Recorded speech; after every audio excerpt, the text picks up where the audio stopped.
વિરુદ્ધમાં જઈને બોલતો હશે અથવા તો એને જે પણ રીતના ચૈતન્ય ન ગમે એ રીતના એ ભાષા બોલ્યો હોય તો ધારાસભ્ય તરીકે એની સાથે શાંતિથી વાત કરવું જોઈએ, પણ લાફો ના મારવો જોઈએ। ડેડિયાપાડાના ધારાસભ્ય ચૈતર વસાવા ફરી એકવાર ગઈકાલથી ખૂબ ચર્ચામાં છે। ચર્ચાનું કારણ શું તો એ લાફા કાંડ છે।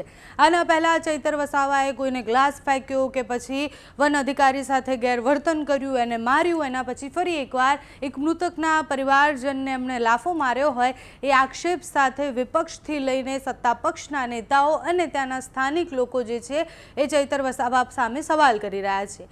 ગઈકાલની ઘટના શું હતી તો ઝઘડિયા જીઆઈડીસીમાં 23 તારીખે એક ભીષણ આગ લાગી હતી। એ જે કંપની હતી જ્યાં આગ લાગી એમાં ઘણા બધા લોકોના મૃત્યુ થયા, એટલે 2 થી 3 લોકોના મૃત્યુ થયા। એના સિવાય ઘણા બધા લોકો ઘાયલ પણ થયા હતા।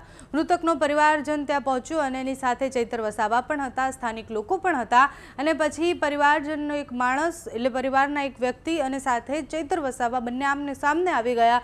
ચૈતર વસાવાએ એ વ્યક્તિને લાફો માર્યો, એના પછી એ વ્યક્તિએ ચૈતર વસાવાને લાફો માર્યો। પછી એક વિડીયો આવ્યો જેમાં ચૈતર વસાવાએ આક્ષેપ કરી રહ્યા છે કે એ જે વ્યક્તિને લાફો મારવામાં આવ્યો છે એ મૃતકના પરિવારજનમાંથી કોઈ હતું જ નહીં।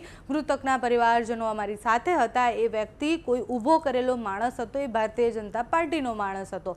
હવે આમાંથી પરિવારજનના લોકો જે કહી રહ્યા છે એટલે પરિવારના લોકોનું એવું કહેવું છે કે ચૈતર વસાવા આવ્યા અને પછી એમને ત્યાં પોલીસ સાથે બબાલ કરી। અમે કંપની સાથે ઓલરેડી વાત કરેલી જ હતી, વળતરના પૈસાથી લઈને જેટલા ઘાયલ લોકો છે એમના હોસ્પિટલની ટ્રીટમેન્ટના પૈસાથી લઈને આ બધા જ વિષય પર ગઈકાલે બબાલ થઈ અને એના કારણે રાજનીતિ ત્યાંની ખૂબ ગરમાઈ હતી।